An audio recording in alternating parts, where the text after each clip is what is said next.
Olá, meus amigos, iniciando mais um podcast Gramado Talks, direto aqui da Cafeteria Semente, aqui na Vila, esse espaço maravilhoso aqui, super aconchegante para você fazer sua reunião, tomar o seu café bem tranquilo. Tem a livraria também, uma livraria cristã, com diversos livros também para você adquirir, e o espaço em si também para você realizar o seu evento.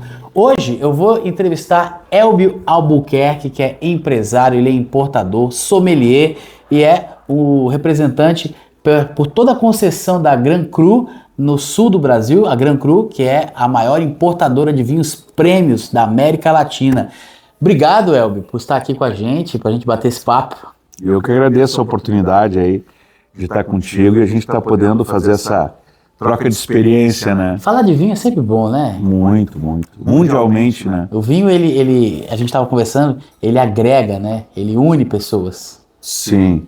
O vinho hoje é o único tema ou assunto que mundialmente uma pessoa para te escutar 45 minutos e o empresário ou profissional bem-sucedido ou super bem-sucedido, ele tem uma adega na casa dele, quando tu chega lá ele vai pegar uma garrafa, ele vai te contar uma história, ele vai contar uma viagem que ele fez.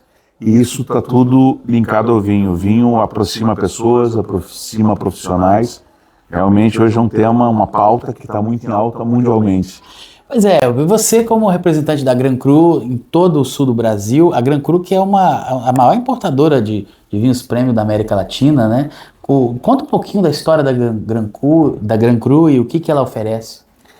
A Gran Cru hoje, ela tem a reserva de mercado de grandes bodegas hoje, né, como Zuccardi, Polenta, Cobos, né, que são bodegas mundialmente renomadas. A Zuccardi foi por vários anos consecutivos a melhor bodega do mundo.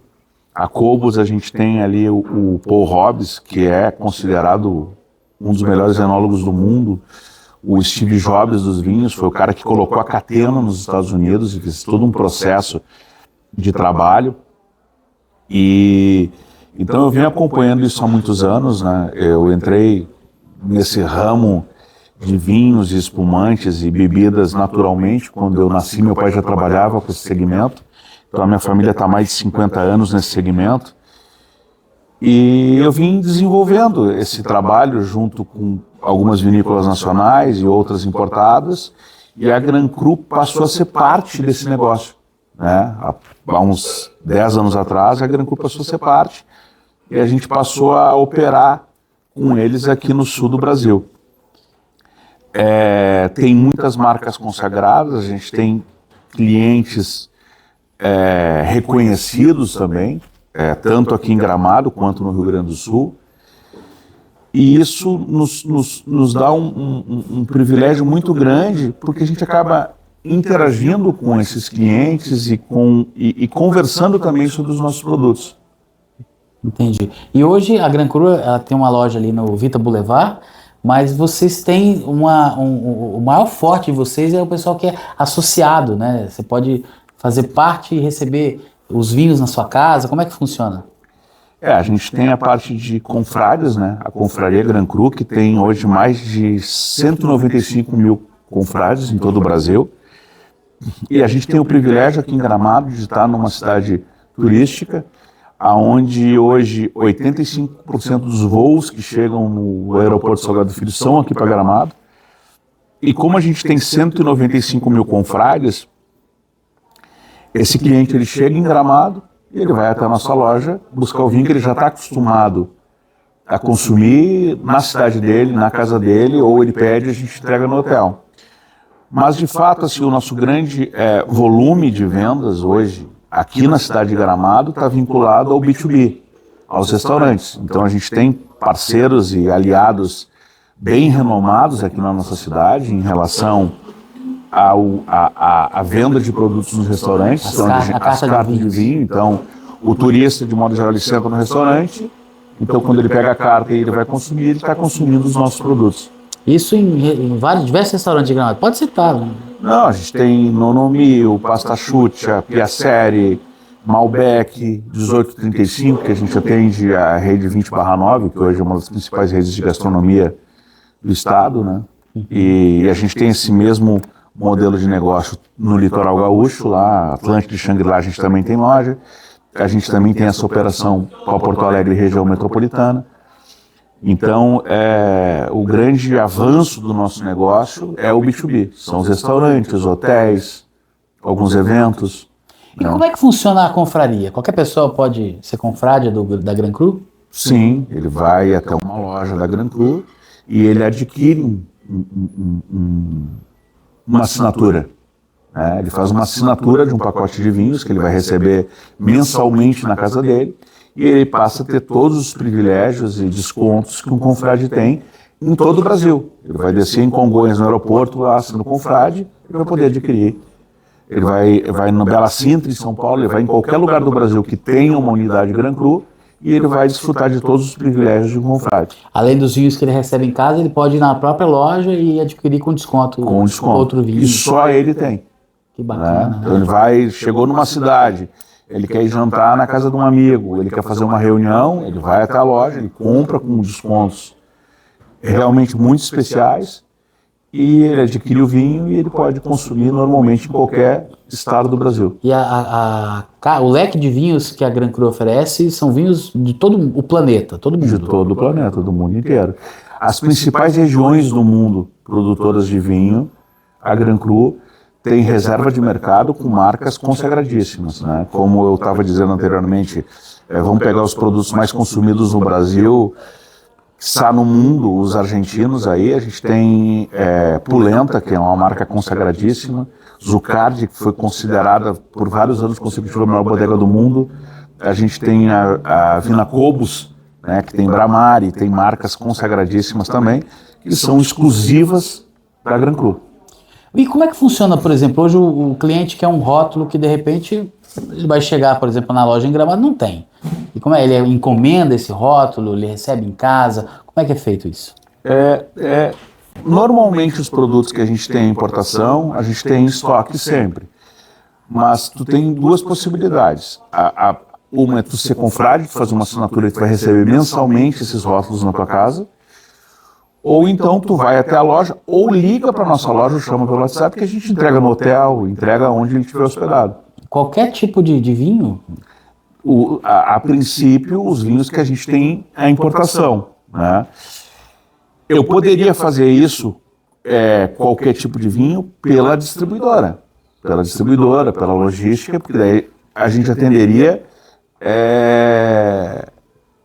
por Porto Alegre. Mas isso seria um privilégio meu, porque eu tenho essa operação. Normalmente, um operador Gran Cru não teria essa possibilidade. Ele estaria limitado ao portfólio. Entendi. Ao portfólio da Gran Cru. Não é pequeno, né? Não, é gigantesco e tem os melhores produtos das melhores regiões do mundo. E para ser confrade, os valores dessas assinaturas, eles variam? Como é que funciona?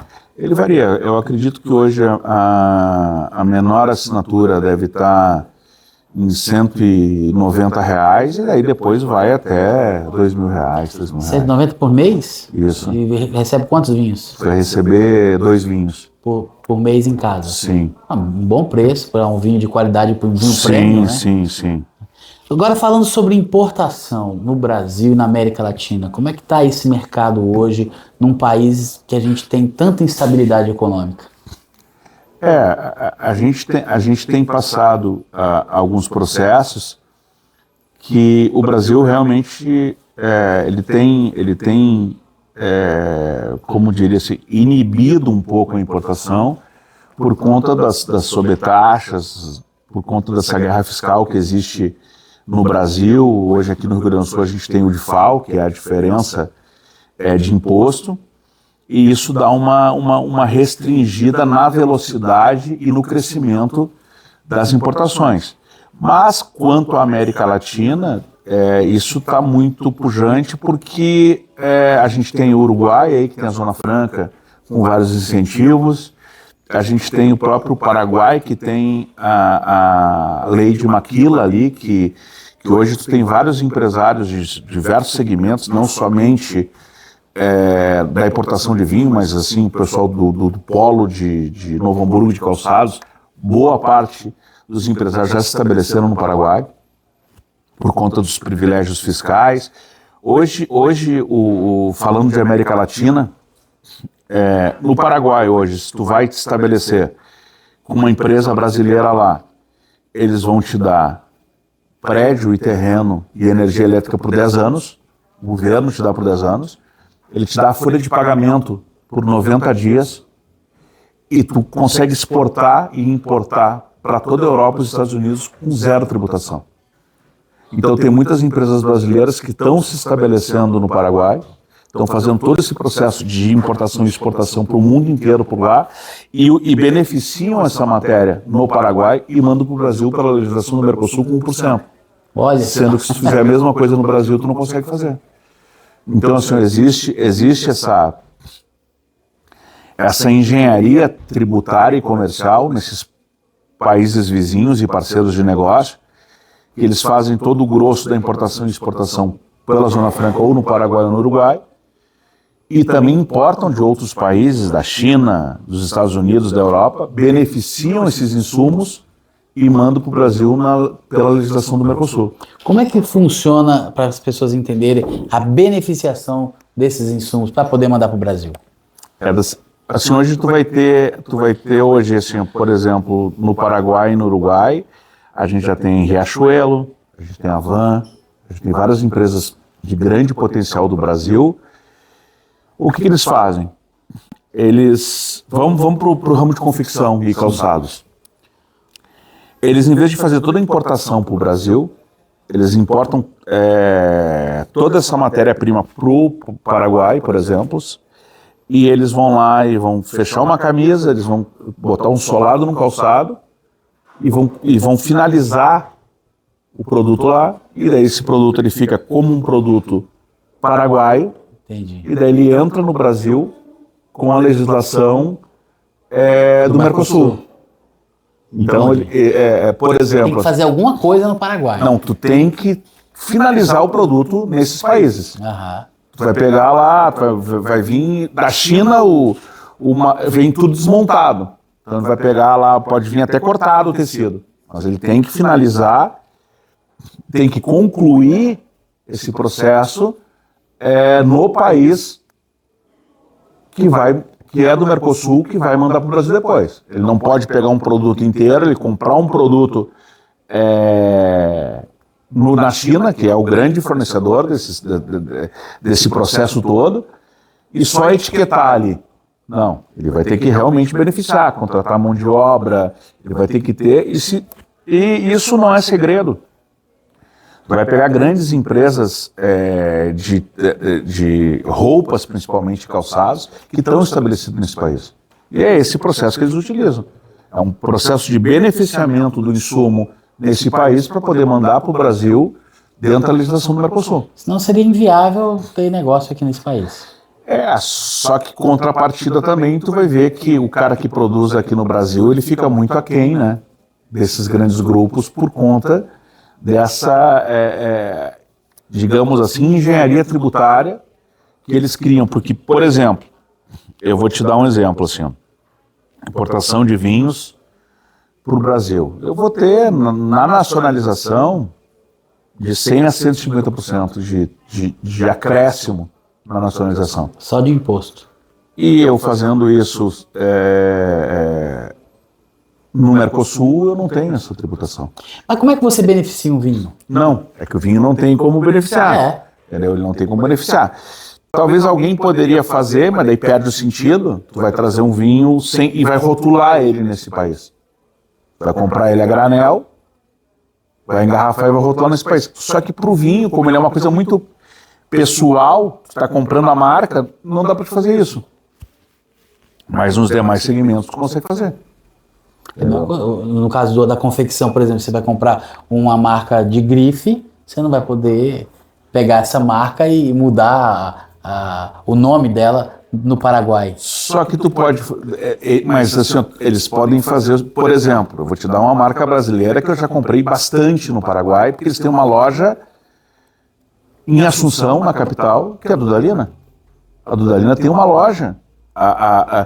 O Paraguai, ele tem loja Ralph Lauren, Tommy, Eles têm grandes lojas, porque a maioria das pessoas... A própria empresa tem se operação estabelece lá, lá. isso. Mas não é um cara que vai importar.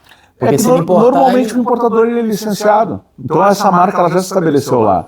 É que assim, a gente tem uma imagem do Paraguai, principalmente, meio distorcida. Produtos falsificados e tal. Em relação à Cidade do Leste. Mas quando tu vai para Assunção, cara, tem Ferrari, tem Hammer, tem Mercedes, tem marcas consagradas. Entendeu? O Paraguai, a Assunção, a capital, não tem nada a ver com o resto do país. Qual é o grande diferencial do Paraguai? O Paraguai, ele, diferente do Brasil, assim, ele não tem de uma maneira direta a classe média. Entendeu? Ele tem, ou o cara tem muita grana, ou o cara não tem tanta grana assim. E isso torna uma política muito clara ali. Então tu tem muita mão de obra nesse país. Jovem, mão de obra jovem por todo o histórico do país, que eles passaram por algumas guerras que quase extinguiram os homens do país ali, né? Então é um país muito matriarcal. Mas tu tem praticamente 120, 130 famílias que controlam o país inteiro. Então isso dá um diferencial de gestão muito grande, de direcionamento, porque esse pessoal está muito alinhado. E o colaborador, que é o que a gente não tem no país hoje, aqui no Brasil principalmente, o colaborador ele quer começar a trabalhar contigo e ele quer trabalhar a vida inteira contigo. O colaborador hoje no Paraguai, ele tem uma foto do patrão e uma de Jesus na parede de casa. Ele toma um tiro pelo chefe dele. Eles vestem a camisa. Ele vestem a camisa, ele tem um prazer em estar trabalhando com aquele patrão, com aquele empregador ali, e isso é cultural no país, né? Coisa que hoje aqui no Brasil tu não consegue estabelecer um colaborador por 2 anos, né? A gente está passando por vários processos nesse sentido, que inclusive estão inviabilizando algumas empresas e alguns negócios por conta disso. Entrando agora no mundo do sommelier, você que é um sommelier, falando um pouquinho mais sobre vinho. Assim, a gente estava conversando antes que o vinho não é rótulo, ele é litragem. O que significa essa frase? Que o conhecedor de vinho mesmo é o cara que ele consumiu bastante, né? Ele consumiu bastante vinho, então isso é a litragem, e ele acaba tendo uma percepção pela experiência. Mas eu agora vou depor contra mim aqui, contra o meu negócio. No decorrer dos anos, desses muitos anos que eu estou no mercado e acompanhando e estando presente em vários locais do mundo com denominação de origem controlada, eu passei a entender e passei convivendo por grandes confrarias que vinho de fato, e nesse momento eu deponho contra mim os meus negócios, é uva e região. É uva e região. Então, assim, o que acontece? Tu vai ter uvas emblemáticas de alguns países. Tu vai ter o Carmener no Chile, tu vai ter o Malbec na Argentina, tu vai ter o Taná no Uruguai. A gente tem uma uva que é a que mais se adaptou ao Brasil nesse momento e tem uma boa aceitação, que é a uva Merlot, só que os nossos produtores nacionais, por razões comerciais, eles insistem em bater em Cabernet Sauvignon, em uvas comerciais que vendem mais, então eles estão... eu, particularmente, entendo que se eles pegassem o Merlot e criassem uma denominação de origem controlada para o Brasil dessa uva, eles poderiam vender para o mundo inteiro, assim como o Carmener vende para o mundo inteiro, o Malbec vende para o mundo inteiro, e Taná vende para o mundo inteiro. E já com essa identidade de Uruguai, Argentina e Chile. Então o Brasil poderia ser identificado também. E quando tu entende essa relação de uva e local, a gente tem assim um exemplo que eu posso dar muito claro, a gente tem o Vale do Uco na Argentina, que dificilmente tu vai pegar um Malbec com uma qualidade duvidosa nessa região. Porque ele tem o mesmo terroir, ele tem os colonos, eles têm os enólogos, só que daí tu vai pegar dentro da concepção Malbec e da região, que é a uva e região, tu vai pegar ali a Catena, tu vai pegar a Cobos, tu vai pegar Suzana Balbo, né? Então a gente tem 3 Malbecs, 3 enólogos com um conhecimento e uma qualidade indiscutível, só que tu vai pegar vinhos semelhantes com custos muito diferentes, entendeu? Tu vai pegar ali a Catena, que tem valores mais elevados, e boa parte do que entra no Brasil hoje por conta disso é produto falsificado, digamos assim, não produzido pela própria Catena, mas daí tu vai ter e isso comprova também o que eu estou dizendo, que dificilmente as pessoas tomam vinhos falsos, né, que não são produzidos e engarrafados pela Catena, mas mesmo assim de qualidade. Por quê? Porque a gente está pegando um vinho falsificado daquela região. Então até o vinho falsificado muitas vezes é bom, porque a gente está falando de uva e região. E daí tu vai pegar um vinho da Catena, que é R$1.000, tu vai pegar um da Cobos, que é semelhante, por 500, tu vai pegar da Suzana Balbo, que é a melhor enóloga do mundo, por 250. E a gente tem a mesma uva, a mesma região, o mesmo terroir, o mesmo tudo. Só não tem a marca. Só não tem a marca, tu está pagando marca. Assim como a gente nacionalizando isso nesses mesmos termos, tu vai pegar uma Chandon que tu vai pagar R$100, tu vai pegar uma Perini que tu vai pagar 45, 50 e tem uma qualidade muito semelhante, só que o pessoal compra a marca, mas Chandon é produzido em Garibaldi, uma Charmat. Sim. Entendeu? Uhum. E daí tu vai pegar as nacionais ali que tem uma qualidade igual ou superior a elas em alguns momentos. Só que o pessoal ainda está comprando marca. Então quando tu pega assim, o cara que prosperou recentemente, ou que o cara viu alguém consumindo, ele vai ir para as marcas consagradas, o cara vai querer consumir um Catena, né? Tu vai querer consumir uma Veuve Clicquot, mas normalmente isso, o cara está comprando a marca. Não que o produto não tenha qualidade, mas tu vai encontrar produtos com uma qualidade igual ou superior ou semelhante com 50% do custo desse produto. Então não faz muito sentido, e novamente eu deponho contra mim, não faz muito sentido tu sair comprando o rótulo. E daí o cara da litragem já sabe disso. Então ele chega no restaurante e diz, cara, tem um Malbec do Vale do Uco aí. Então ele vai olhar ali, vai ter todos aqueles lá, R$1.000, R$900, e ele vai ver um cara 150, 200, 150. Ele vai pelo menos ter experiência, ele vai conhecer, ele diz, cara, tô tomando um baita de um vinho por R$150, por R$200, por R$300. O que encarece o vinho, então, é a marca. É a marca, é a marca. E pelas regiões onde eu andei e com quem eu conversei mundialmente, o vinho, quanto mais natural ele tiver, ele vai ter mais qualidade. O cara passou por barrica de carvalho, passou por não sei o que. Eles estão, de certa maneira, corrigindo e aumentando a produção. Entendeu? Eles estão fazendo isso porque o natural é que é onde tu vai ter a qualidade dele expressa no produto. Quando tu começa a corrigir, passar por isso e passar por aquilo, tem produtos que têm altíssima qualidade, mas tem produtos que estão sendo corrigidos com essas inserção de madeira ou de outras coisas. Uhum. Então, corrigido, você fala por quê? Porque ele pode em algum momento do processo, a uva naquela safra não ter saído com toda a qualidade esperada, porque a safra impacta demais, né? A qualidade da uva impacta demais na qualidade do vinho. Uhum. Então, às vezes, ele passa por alguns processos de correção para seguir o padrão que é feito pelaquela própria bodega. Entendi. A bodega ela tem um padrão de produção. Só que é uma coisa que a natureza, o enólogo não tem como controlar. Então, um ano vai ter mais chuva, outro ano vai ter menos chuva. Então, ela nunca vai sair igual a safra. Por isso que tem safras que são fenomenais. Fenomenais, que os caras guardam garrafa, vendem muito mais caro. Então, às vezes, o enólogo, ou o próprio químico da bodega, eles têm que trazer aquela safra mais próximo do padrão que eles consigam fazer.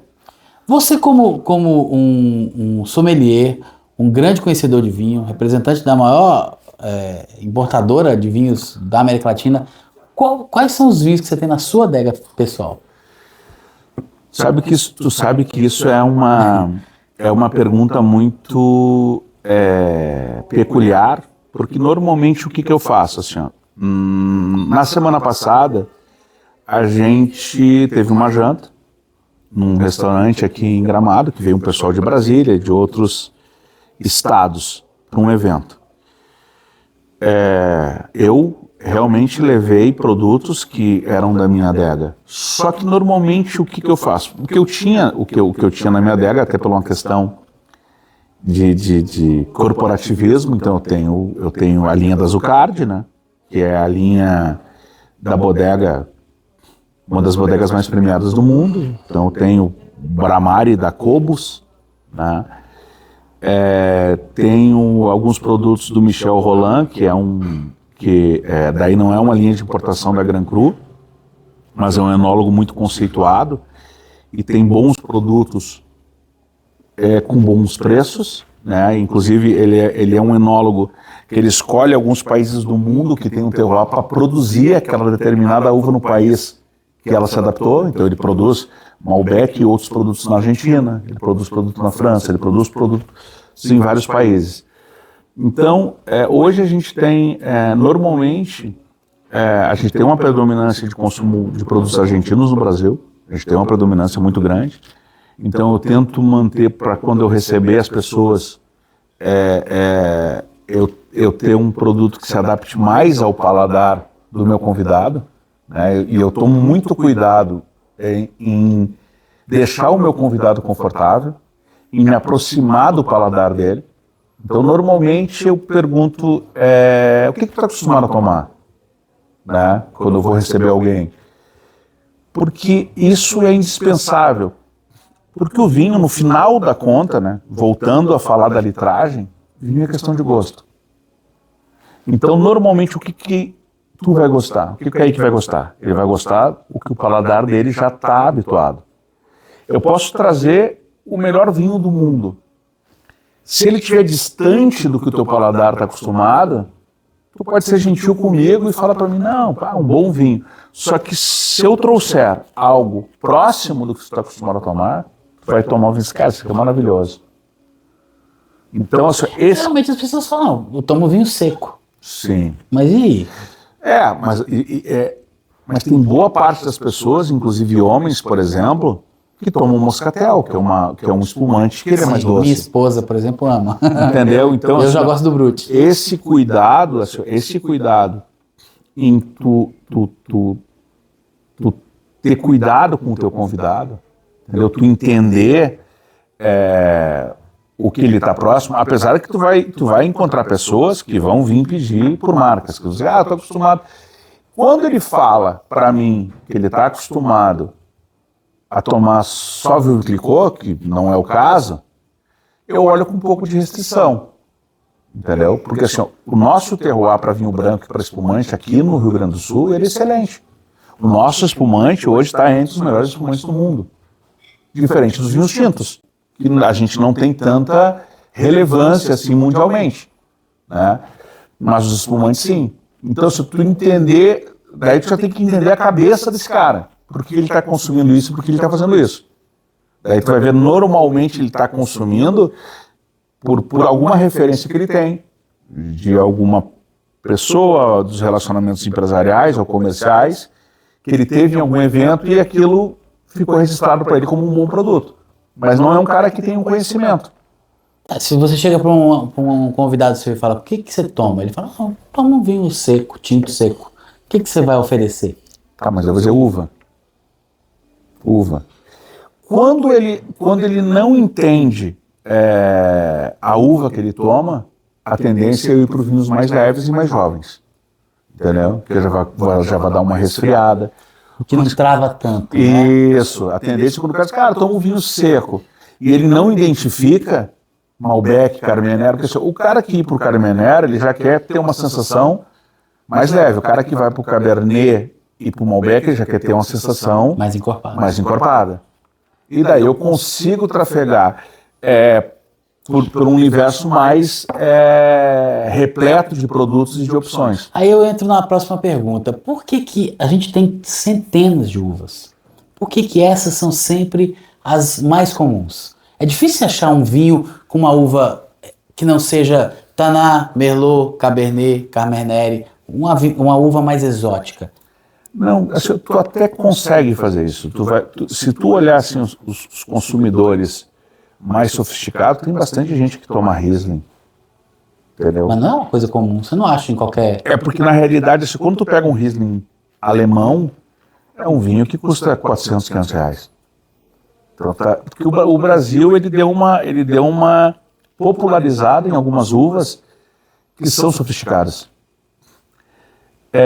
O fato de consumirem mais esses produtos é uma coisa mais regional. O Brasil hoje tem um domínio muito grande dos argentinos. Os argentinos hoje, a gente tem ainda o produto, um dos produtos mais consumidos no Brasil hoje é um chileno. Hoje, para cada 10 garrafas de vinho que se abre no Brasil, 13 é de uma marca específica. E é chileno. Pode falar se quiser a marca. Conte Toro hoje é um produto que ainda tem uma relevância muito grande de consumo, até porque eles têm um produto de entrada com um custo mais agressivo.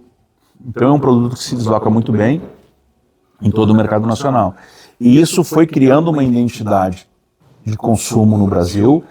E o Brasil, em específico, ele tem um paladar infantil. Ele não tem o paladar mais sofisticado para produtos secos, para produtos mais arrojados, para produtos mais genuinamente desenvolvidos. Ele quer tomar um produto mais leve. Ele quer tomar o que se aproxima do meio doce, do demi-sec, entendeu? Ele não é o cara aquele que quer tomar um vinho mais encorpado. Onde é que tu consegue trazer ele para o encorpado? Na gastronomia, no churrasco, na massa. Aí tu consegue trazer ele para o Malbec, tu consegue trazer ele para o Cabernet, porque isso vai impactar diretamente no sabor enquanto tu está consumindo, está te alimentando. Eu já entrevistei outros sommeliers que eu nunca consegui um sommelier que falasse claramente, não, vinho doce não é vinho. Todos falam, não, depende do paladar. Você acha que vinho doce também é vinho, ou vinho doce ele... Eu acho que o vinho doce ele é a porta de entrada. Ele é a porta de entrada. Suave. O vinho suave ele é a porta de entrada. O Brasil inteiro tem um consumo de vinho suave muito grande. Rio Norte, Rio de Janeiro. Quem costuma falar que vinho doce não é vinho são aqueles já consumidores exigentes. Mas o sommelier não fala.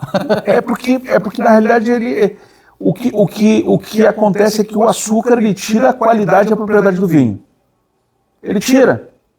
Entendeu? Só que o vinho doce, ele é a porta de entrada de quem não toma vinho.